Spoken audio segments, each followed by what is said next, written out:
नमस्कार. Infinity academy प्रस्तुत घे भरारी या कार्यक्रमात मी प्रसाद बेडेकर आपल्या सगळ्यांचं मनपूर्वक स्वागत करतो. आज आपल्यासोबत आहेत अजून एक नवीन खास पाहुणे, ज्यांनी आजवर अनेक मोठमोठ्या इमारतींच्या निर्माणाची जबाबदारी अत्यंत कुशलतेनं सांभाळली. त्यांच्याच भाषेत सांगायचं झाल्यास निर्माणाचा आनंद हा जो काही असतो तो काही औरच. भेटूयात पुणे येथील सार्वजनिक बांधकाम विभागाचे अधीक्षक अभियंता माननीय श्री अतुल चव्हाण सरांना. स्वागत करूयात माननीय श्री अतुल चव्हाण सरांचं. सर नमस्कार आणि खूप खूप धन्यवाद. तुम्ही आम्हाला आज वेळ दिलीत आणि आमच्याशी गप्पा मारण्यासाठी तयार झालात. तुम्ही ज्या पदावर आज आलेले आहात तिथं आल्यानंतर पहिला दिवस जो तुमचा होता या खुर्चीवर बसल्यानंतरचा, त्या दिवशी काय काय आठवलं सर तुम्हाला? ह्या ठिकाणी मी पहिल्यांदा जेव्हा रुजू झालो अधीक्षक अभियंता, तसं हे पद माझ्यासाठी नवीन नव्हतं. यापूर्वी याच अधीक्षक अभियंता सार्वजनिक बांधकाम मंडळाच्या अंतर्गत कार्यकारी अभियंता म्हणून मी तब्बल 7 वर्ष काम केलं. एकूण 11 वर्ष कार्यकारी अभियंता होतो, त्यापैकी 7 वर्ष इथं माझी कारकीर्द गेली आणि त्या कालावधीत बरीच प्रोजेक्ट इथं मार्गी लावले. त्यामुळं ह्या पदावर येण्यासाठी ची माझी आतुरता खूप जास्त होती. ते जेव्हा मला मिळालं तेव्हा माझा आनंद हा नाही. आणि म्हणजे तुमचा होमवर्क पण खूप सारा झालेला होता या खुर्चीपर्यंत यायचा. सर तुमचा प्रवास कसा सुरू झाला? म्हणजे तुमच्या या आजपर्यंतच्या या सगळ्या प्रवासात आज तुम्ही सार्वजनिक बांधकाम विभागाच्या एका खूप मोठ्या पोस्टवर आहात, पण कोणती गोष्ट माणसाला कधी सहज साध्य होत नसते. अनेक संघर्षाचे प्रसंग, वळणावळणांचे प्रसंग आयुष्यात येत असतात. काय सांगाल तुम्ही, कसा झाला तुमचा आजपर्यंतचा हा सगळा प्रवास? मी औरंगाबाद जिल्ह्यातील फुलंब्री तालुक्यातील आदर्श गाव किनगाव या छोट्याशा गावचा रहिवाशी. 6वी पर्यंत शिक्षण माझं गावातच झालं. 7वी ते 9वी सरस्वती भुवन बिडकीन तालुका पैठण या ठिकाणी झालं. 10वी ते 12वी नांदेड आणि अभियांत्रिकीचं शिक्षण माझं शासकीय अभियांत्रिकी महाविद्यालय औरंगाबाद येथे 89 ते 93 या दरम्यान पूर्ण झालं. घरची परिस्थिती जेमतेम. वडील शेतकरी, आम्ही एकूण 8 भावंड, 5 भाऊ आणि 3 बहिणी. असं मोठं कुटुंब, मी त्यातला शेवटचा. त्यामुळे जरा लाडके पण असेल नाही का? आता घरात 8 जण म्हटल्यावर लाड कोणाची करायची हा प्रश्न. शेतकरी कुटुंबातील असल्यामुळं तसं लाड आणि हे काही नव्हतं. काही सण वगैरे पण फारसे नसायचे. आणि मी शिक्षण माझं मी सतत चालू ठेवलं. मोठ्या भावानी मला वडिलांसारखंच सगळं बरोबर घेऊन शिकवलं.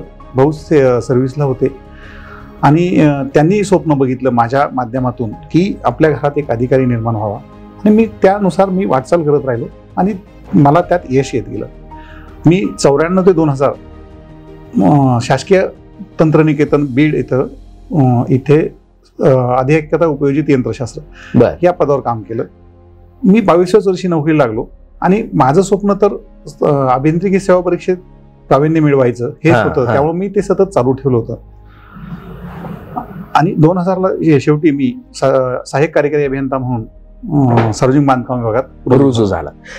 सर तुम्ही आता तुमचा जो प्रवास सांगितला ना, त्याच्यात एक गोष्ट मला तुम्हाला थोडीशी वेगळी पण विचारायची. अनेक अधिकाऱ्यांच्या ज्या वेळेला आम्ही मुलाखती घेतोय किंवा त्यांच्याशी गप्पा मारतोय त्यावेळेला त्यांची जी पार्श्वभूमी आहे ती सगळी ग्रामीण पार्श्वभूमी आहे. आणि हा एक खूप वेगळा आणि पॉझिटिव्ह मेसेज या निमित्तानं लोकांसमोर आम्हाला देता येतोय, याचा आम्हाला आनंद आहे.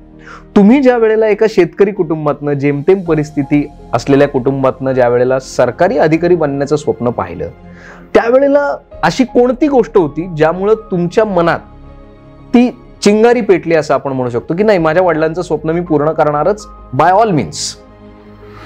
तसं वडील तर शेतकरीच होते, त्यांच्याकडे स्वप्न अशी फार नव्हती. पण मोठ्या भावानी स्वप्न बघितलं होतं. ते माझ्यासाठी वडिलांसमानच होते, मोठे भाऊ आणि बहिणी. आणि त्यांनी माझ्यात स्वप्न बघितलं होतं की मी अधिकारी व्हावं. हा एक विषय होता. आणि दुसरं, शेतकऱ्याचा मुलगा असल्यामुळे मी तुम्हाला एक सांगू इच्छितो की कसं असतं, शेतकरी जेव्हा फळझाडं लावतो, मोसंबी वगैरे आमच्या शेतात आहे, तर त्या झाडांना ताण दिला आपण, ताण देणे म्हणजे बंद करणे एक महिना, तर त्याला फळधारणा होते. तर माझं वैयक्तिक असं मत आहे की ज्यांच्या घरी परिस्थिती अतिशय जेमतेम किंवा खडतर असती तिथली मुलं जास्त अधिकारी होतात. आणि हेच तुम्ही जर मान देश जो आहे आपला त्या किंवा बीड वगैरे भागातली बघाल तर इथली खूप अधिकारी मुलं झाली. तुम्हाला पेशन्स शिकवलं सर? खूप जास्त, आणि तो परिस्थिती शिकवतेच. तेच ना, तुमच्या परिस्थितीने तुम्हाला पेशन्स शिकवला, ज्यामुळे तुम्हाला अधिकारी व्हायच्या मार्गावर येणाऱ्या अडचणींना तोंड द्यायला सोपं गेलं असावं. आणि पुढेही जास्त पेशन्स पाहिजे माणसाला. अर्थातच अधिकारी झाल्यानंतर तर त्याची तुम्हाला पावली गरज पडत असेल. अत्यंत. सर, तुम्ही ज्या वेळेला पहिल्यांदा रुजू झालात, तुम्ही काही वर्ष अधिव्याख्याता अर्थात प्रोफेसर म्हणून पण काम केलं, कारण असे शब्द आता किती जणांना लवकर कळतात मला माहित नाही, पण तुम्ही अधिव्याख्याता म्हणून ज्या वेळेला काम केलं, तो काळ तुमचा कसा होता? तुम्हाला आवडायचं शिकवायला, मजा यायची मुलांना शिकवायला? मी कॉलेजला विद्यार्थी होतो तेव्हा आमच्याकडे सिव्हिल इंजिनिअरिंगमध्ये अप्लाइड मेकॅनिक्स म्हणून एक ब्रँच असते, पूर्ण ब्रँच असते, तो विषय असतो स्ट्रक्चर्स म्हणून. तर त्या विषयात माझं विशेष प्रावीण्य होतं. आणि मी कॉलेजला असतानाच माझ्याच वर्गातले विद्यार्थी 2 वाजता जर पेपर असेल आमचा, तर 1 वाजता डिफिकल्ट लिहून यायचे, मी ते सोडवत द्यायचे त्यांना. बरं. तर माझं त्या विषयात विशेष, कारण तो विषय बऱ्यापैकी अवघड असतो, तोच विषय माझा खूप चांगला होता. आणि त्यामुळं मला तेव्हापासूनच आवड होती शिकवण्याची. पण नंतर मला योगायोगानं मी गेट स्कोर आलेला होता बी असताना, आणि त्यावेळेस MPSCनं अधिव्याख्याता या पदासाठी क्लास 1चं पद असताना सुद्धा फक्त इंटरव्ह्यूला आणि डायरेक्ट गेट क्वालिफाय झाली मुलं बोलवली होती. तेव्हा माझं सिलेक्शन झालं त्या ठिकाणी. अतिशय वय कमी होतं, मी 22 वर्षाचा होतो. माझ्या मी शिकवायला जे विद्यार्थी होते तेच माझ्यापेक्षा मोठे होते. पण ते मला आवड असल्यामुळं, म्हणजे अतिशयोक्ती नाही, पण त्यावेळचे विद्यार्थी पण सांगतील, त्यातले काही विद्यार्थी कार्यकारी अभियंता, अधीक्षक अभियंत्यापर्यंत पण पोहोचलेले माझे विद्यार्थी. बरं. सिलेक्शन होऊन नंतर MPSCतून. तर ते पण सांगतील आपल्याला, माझ्या वर्गात दुसऱ्या वर्गातली मुलं येऊन बसायची शिकायला. वा. आणि मी एक्स्ट्रा लेक्चर्स घ्यायचो मुलांची. कारण तुम्ही लोकप्रिय शिक्षक झाला होता. मला कामं काही नव्हतं दुसरं, शिक्षण शिकवणे आणि अभ्यास करणे हे 2च काम होते. लग्न झालेलं नव्हतं तेव्हा. तर माझ्याकडे घरी पण मुलं यायची, कॉलेजला आम्ही एक्स्ट्रा क्लासेस घ्यायचो मुलांचे, आणि त्याच्यात मला आनंद वाटायचा. आनंद म्हणजे एक अधिव्याख्याता म्हणून तुम्ही एन्जॉय केले ते वर्ष. एन्जॉय केलं, आणि मला अभिमानानं हे सांगावंसं वाटतं की माझी विद्यार्थी आज कार्यकारी अभियंता. हा आनंद अजून एक वेगळा असतो. जसं तुम्ही म्हणालात, तुम्ही ज्या इमारतीच्या निर्माणाचा आनंद आहे त्यापेक्षा मनुष्य निर्माणाचा आनंद खूप. वा. हे खरंच सगळ्यांनी लक्षात ठेवण्यासारखं वाक्य आहे सर, की इमारतींपेक्षा मनुष्य निर्माणाचा आनंद वेगळा आहे. त्यामुळे शिक्षकाचं महत्व वेगळंच आहे समाजातलं. आता आपण तुमच्या या विभागाकडे येऊया. तुम्ही MPSCच्या किंवा स्पर्धा परीक्षेची तयारी सुरू केली, त्यावेळेला तुम्ही ती तयारी कशी सुरू केलीत आणि काय प्लॅन ठेवून तुम्ही या सगळ्या तयारीला सुरुवात केली? तुम्ही खूप महत्वाचा प्रश्न विचारला. मी मुलांना आता इंटरॅक्ट करतो. एक्झॅक्टली. तर मुलांना माझं सांगायचं एकच आहे, आम्ही कसे घडलो हे सांगितलं म्हणजे आपल्याला पण त्यातून पुढे घडण्याची प्रेरणा मिळेल. नक्कीच. तर मित्रांनो, अभ्यास करताना एकच गोष्ट लक्षात ठेवायची. लहानपणी आम्हाला वडील सांगायचे किंवा मोठे भाऊ सांगायचे की शेंडी तुटो की पारंबी. म्हणजे जुन्या काळाला शेंड्या असायच्या मुलांना, आणि ते शेंडी झोप येऊ नये म्हणून त्या पारंबीला बांधायचे वडाच्या, आणि अभ्यास करायचा. थोडंसं डुलकी लागली तर ती शेंडी ताणल्या जायची. तर इतका अभ्यास करायचा की त्यात दुसरा चॉईसच नसला पाहिजे. शासनानं किंवा महाराष्ट्र लोकशाही आयोगानं जे पदं काढलेत त्यातलं एक पद जरी असलं तरी त्यासाठी लढायचं असतं, एक पदासाठी. आमचा एक मित्र होता, तो तर म्हणायचा मला फक्त एकच पद पाहिजे, त्यामुळं मला काही गरज नाही किती पद आहे तिथं काही नाही, मला एक पद असलं तरी बस होतं, मी सिलेक्शन होणार. इतकी ताकदीनं आणि इतक्या तयारीनं लागायचं मागं. आणि सगळ्यात महत्वाचं काय की एक म्हण आहे, असं बेंबीच्या देठापासून करायचं. म्हणजे जी गोष्ट करायची ठरवली ती तुम्ही मनापासून ठरवा करायची. मन मग तुमच्या सर्व पेशींना संवेदना पाठवतं, तुमच्या सगळ्या पेशी सजीव आहेत, आणि त्या सगळ्या पेशी एका दिशेनं विचार करायला लागल्या तर तो एक लेसर बीम सारखा हे विचार होतो आणि तो मग पोलादांना पण भेदण्याची त्याच्यात ताकद असते. हे पहिलं तुम्ही मनाशी ठरवा. अभ्यास कसा करायचा, किती करायचा हे तर मी सांगेलच तुम्हाला, आणि तो माझा अनुभव आहे. तुमचा अनुभव वेगळा असू शकतो. प्रत्येकाची अभ्यास करण्याची पद्धत वेगळी असते, आणि सगळे वेगळ्या पद्धतीने अभ्यास करूनही क्वालिफाय होतात. फक्त मनाशी पक्क ठरवायचं की याच्यात एक जरी पद असलं तर मलाच मिळणार ते, आणि मग अभ्यास करायचा, सकारात्मक विचार करायचा. अभ्यासासाठी no plan B. There is no plan B, only plan आहे. ओनली प्लॅन आहे, अभ्यासच, दुसरा त्याला ऑप्शनच नाही. There is no. आणि तुम्ही खूप एक महत्वाची गोष्ट सांगितलीत सर. खरं तर तुम्ही बोलता बोलता अध्यात्माकडे पण गेला होतात काही क्षण, की तुम्ही ते जे लेझर बीम उत्पन्न करण्याची गोष्ट सांगितली, ती आपली सगळी चक्र जागृती करणं म्हणतो आपण त्या प्रकारची.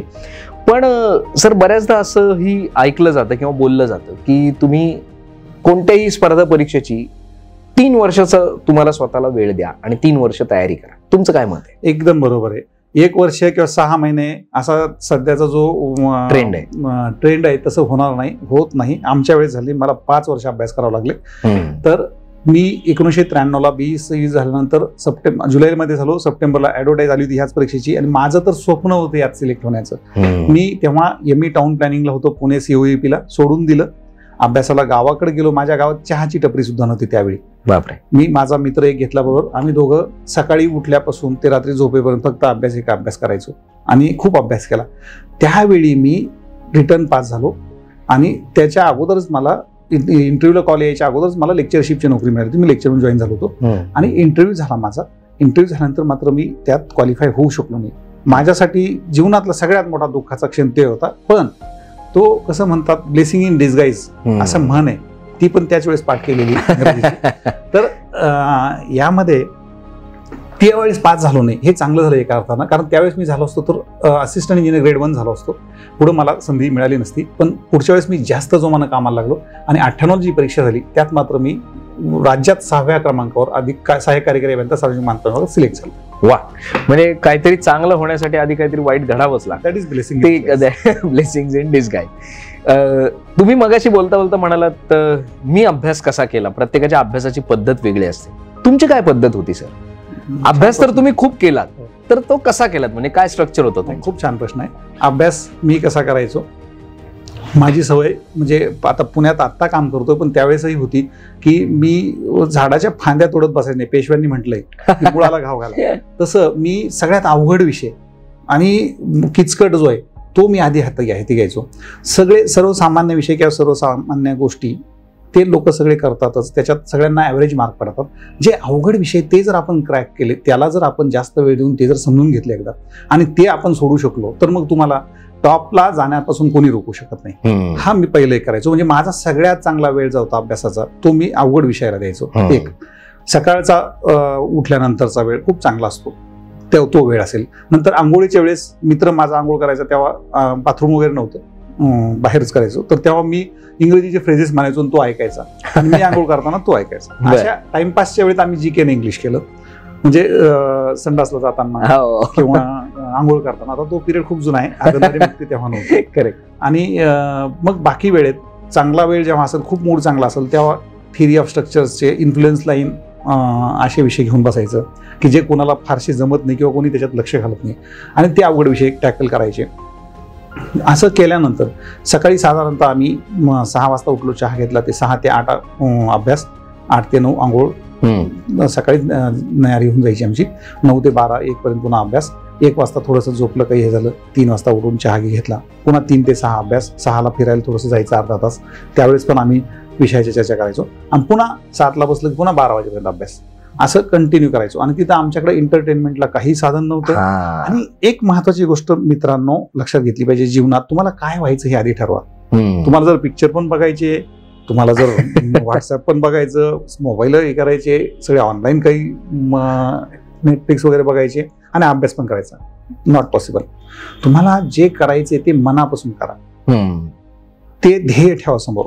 म्हणजे मला म्हणायचं असं आहे तुम्हाला की अर्जुनाला डोळा, त्या याच्यात फक्त त्या माशाचा डोळा दिसायचा, बरोबर आहे. तर तसं असलं पाहिजे, आपल्याला एकच दिसलं पाहिजे समोर की परीक्षा, आणि तिच्यात टॉप जास्तीत जास्त मार्कानं क्वालिफाय व्हायचं. असं ठेवलं आपण ध्येय, तर निश्चित तुम्हाला मी सांगतो की आपल्याला यश मिळतं. सर, एक गोष्ट फार महत्वाची, म्हणजे या सगळ्या महत्वाच्या गोष्टी तुम्ही सांगितल्या, पण सगळ्यात एक महत्वाची गोष्ट, तुम्ही तुमचा हा सगळा दिनक्रम सांगताना ना खूप सहज कॅज्युअल सांगितला. खरा तुम्ही जो आयुष्यात केला तो तुम्ही त्यावेळेला तुमची खुर्ची पद याचा कसलाही हे न ठेवता जसं आहे तसं मी असा अभ्यास केला. मला वाटतं सगळ्या विद्यार्थ्यांनी या गोष्टी लक्षात ठेवल्या पाहिजेत की माणसातली जी नोबिलिटी आहे, तो जो एक जेन्युइननेस असतो प्रत्येक माणसातला, तो मला वाटतं चव्हाण सरांकडनं आपण सगळेजण नक्की घेऊ शकतो. अभ्यासाच्या ट्रिक तर ते सांगतातच आहेत. सर, हे सगळं करत असताना तुम्ही सगळं तर करू शकत नाही, ही एक महत्वाची गोष्ट तुम्ही सांगितली. पण ज्या वेळेला तुम्ही तुमच्या ध्येयाकडे चाललेले असता, असं तर होत नाही. प्रत्येक वेळेला तुम्हाला तिथे काही गोष्टी सरळपणेच होतात. तुम्हाला अशा कधी अडचणी नाही आल्या तुमच्या या सगळ्या प्रवासात? म्हणजे जसं तुम्ही समजा इंटरव्ह्यूला एकदा सिलेक्ट नाही झालात, पण त्याच्या आधी पण तुम्हाला कधी असे प्रॉब्लेम्स नाही आले? येतो ना. हे बघा, जीवन काय हे अडथळ्यांची शर्यत आहे आणि यामध्ये तुम्हाला अडथळे येतच असतात. मी हेच एक नाही, जनरल MPSC म्हणजे सिव्हिल सर्व्हिसेस सुद्धा दिल्या होत्या 2 वेळेस, त्याच्यात फेल झालो. तिथं सुद्धा मी MAFS ला सिलेक्ट झालो होतो, महाराष्ट्र अकाउंट फायनान्स सर्व्हिसेसला, पण दोन्हीतले चॉईस करून मी इकडे जॉईन झालो. तर अपयश ही यशाची पहिली पायरी असते आणि रस्त्यात असलेला दगड हा वर चढून जाण्यासाठीचा पायरी असतो, एवढं वा. लक्षात ठेवायचं. कारण त्या अपयशानं आपण खचून न जाता त्यामुळं आपल्या पर्सनॅलिटीमध्ये बदल होतात, व्यक्तिमत्वात बदल होतात. त्यामुळं माझं तर वैयक्तिक मत असं आहे की महाराष्ट्रातल्या प्रत्येक मुलानं MPSC दिलीच पाहिजे. त्यांच्या सगळेच सिलेक्ट होतील असं नाही, पण जे अभ्यास करतील त्यांच्यामध्ये त्यांच्या व्यक्तिमत्वात सकारात्मक बदल होतो. कुठं काय बोललं पाहिजे, कुठं कशा पद्धतीने आपण सामोरं गेलं पाहिजे, ह्या पण सगळ्या स्किल्सवर आपलं काम ऑटोमॅटिक होतं, हे होतं आणि आपलं व्यक्तिमत्व सुधारतं. व्यक्तिमत्व सुधारतं म्हणजे सॉफ्ट स्किल असतील, हार्ड स्किल असतील, इंटरपर्सनल स्किल्स असतील, या सगळ्याची डेव्हलपमेंट होते. सर, असा कोणता प्रसंग तुम्हाला वाटतो तुमच्या आयुष्यातला की जो तुमच्या आयुष्यातला एक टर्निंग पॉइंट ठरला, किंवा एक वेगळा विचार ज्यांनी तुम्हाला करायची संधी दिली त्या प्रसंगाने, असा कोणता प्रसंग तुम्हाला वाटतो?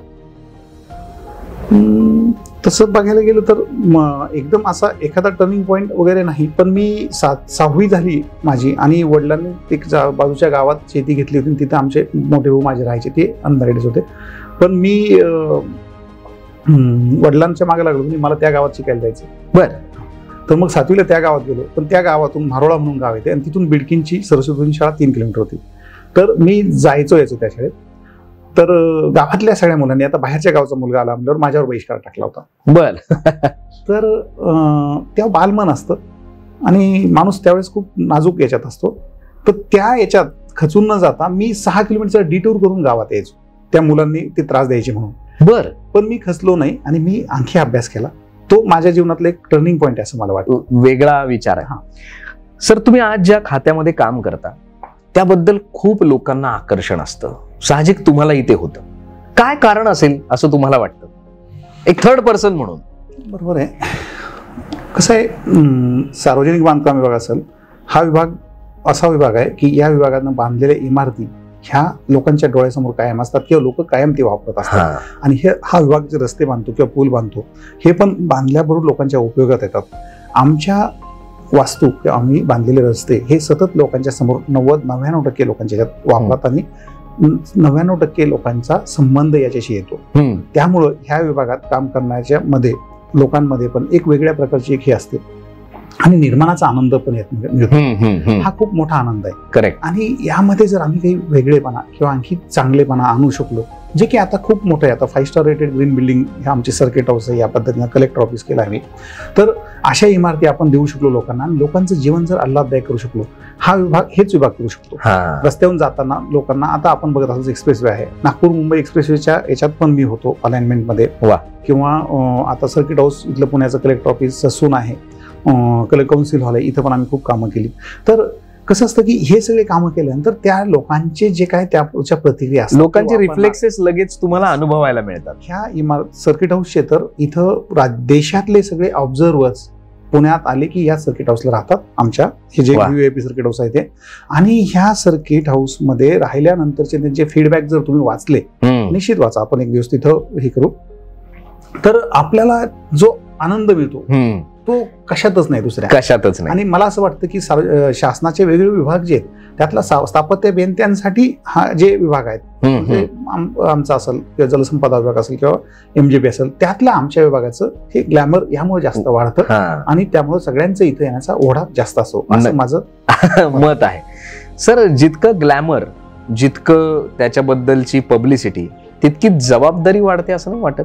100%, अगदी नक्की.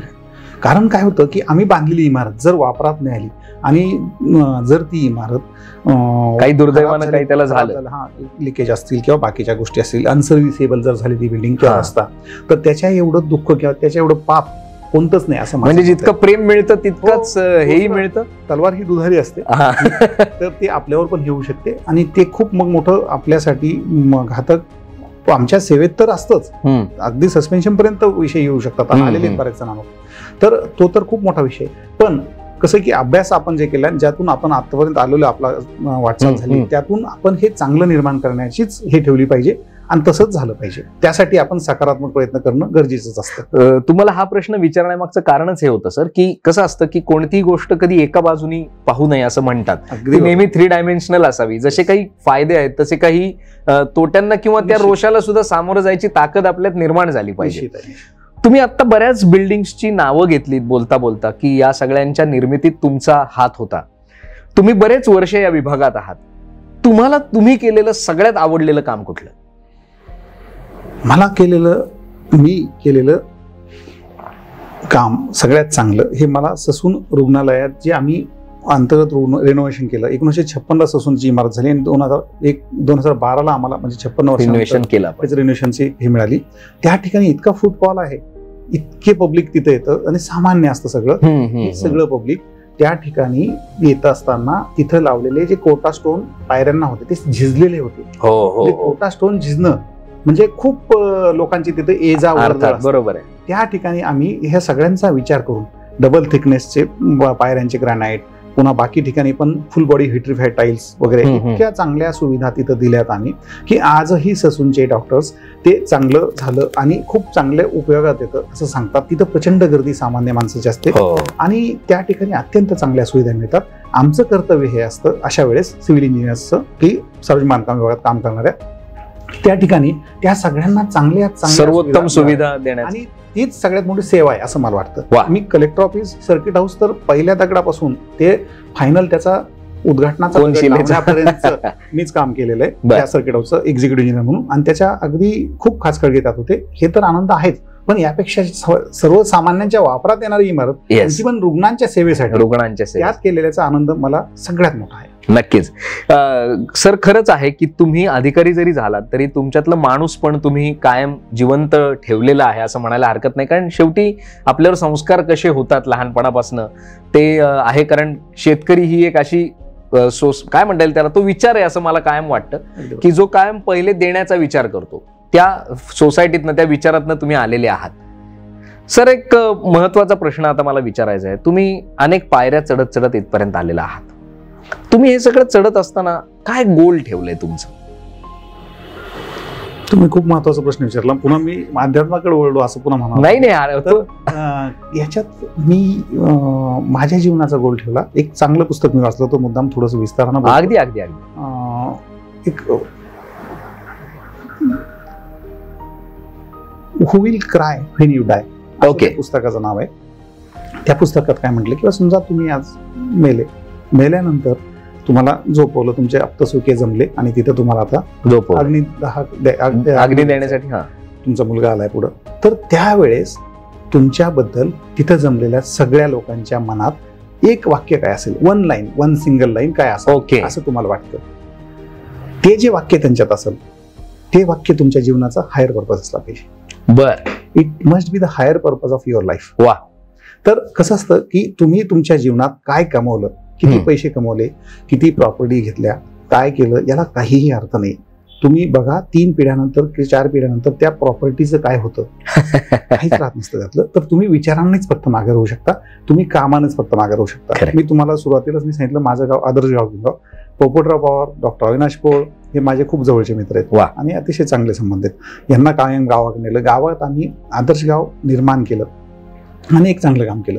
सामाजिक काम हे करत असताना जे आपले संपर्क लोकांमध्ये येतात, लोकांबरोबर येतात, यांच्या माध्यमातून आपल्या गावाकडे चांगलं काय होईल, आपल्या लोकांच्या जीवनात सकारात्मक बदल काय होईल, असं काहीतरी करावं हे माझ्या जीवनाचं ध्येय आहे. आणि मी त्याचं एक वाक्यात सांगायचं तर to make positive change in the peoples around me, not in my family, पण माझं जे कोणी माझ्या संपर्कात येते, माझा जिल्हा, माझं राज्य, ह्या सगळ्यांच्या ह्याच्यात सकारात्मक बदल घडवणे जीवनात, हेच माझ्या जीवनाचं उद्दिष्ट आहे. वा. म्हणजे तुम्ही तुमचा तो ग्राफ किती वाढवत नेता हे तुमच्यावर अवलंबून आहे. आज तर मिळणाऱ्या संधीवर अवलंबून आहे. मला मिळत राहिलेली संधी आज पुण्यात मिळाली, पुण्यात या इमारतींचं निर्माण केलं.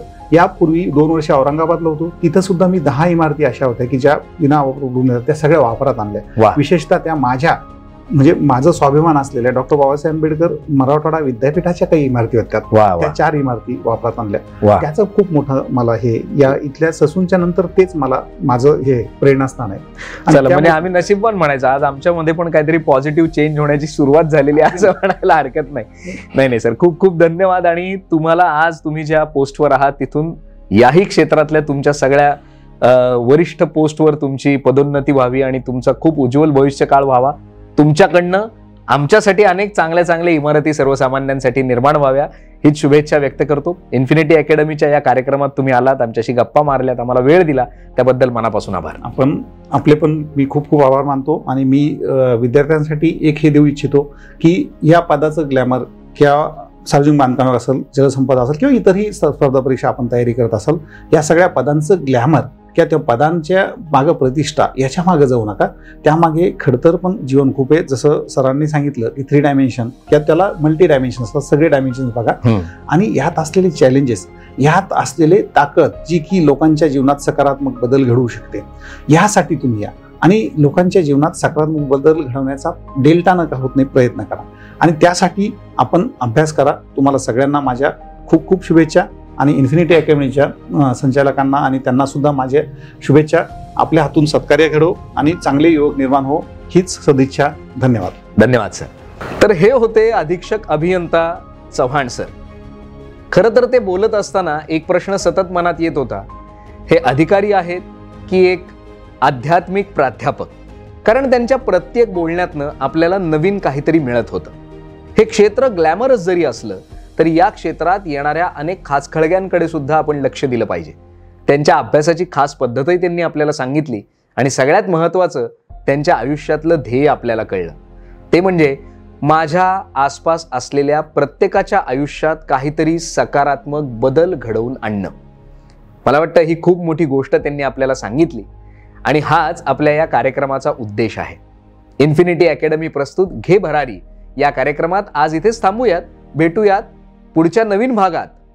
पण हो, त्या नवीन भागात नवीन पाहुणे नसतील तर चव्हाण सरांशीच आपल्याला ज्या अजून राहिलेल्या गप्पा मारायच्या आहेत त्या आपल्याला ऐकायच्या आहेत. तेव्हा भेटूयात पुढच्या भागात चव्हाण सरांसोबतच आणखीन काही त्यांच्या खास टिप्स ऐकण्यासाठी. तोपर्यंत नमस्कार.